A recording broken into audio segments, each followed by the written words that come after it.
জন্মদিন মানেই জমজমাট আনন্দ, জন্মদিন মানেই প্রাণভরা উচ্ছ্বাস, জন্মদিন মানেই সমস্ত মুহূর্তটা বিশেষভাবে উপভোগ করা। তা যদি হয় প্রবাসের মাটিতে প্রিয় মানুষের জন্মদিন, আমাদের বাঙালিদের কাছে ভালোবাসা প্রকাশের ভাষা বা বিশেষ দিনে উদযাপনের ভাষাটা সবসময় খাবারের মাধ্যমে পরিপূর্ণ হয়ে ওঠে। তাই বরুণের জন্মদিনে রান্না করেছিলাম তারই সব প্রিয় খাবারগুলি: মটন কষা, সরষে ইলিশ, দই কাতলা, পটল চিংড়ি আর পেঁয়াজ পোস্ত।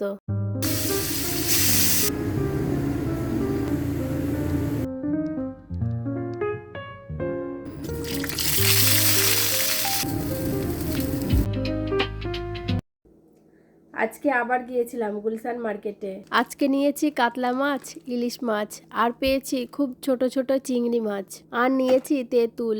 আর আগের দিন হাঁসের মাংস নিয়ে এসেছিলাম, ওটা খেতে খুব টেস্ট হয়েছিল, তাই আবার নিয়ে নিলাম। এখানে পটলের খুব দাম, এই 6টা পটলে নিয়েছে $8.32।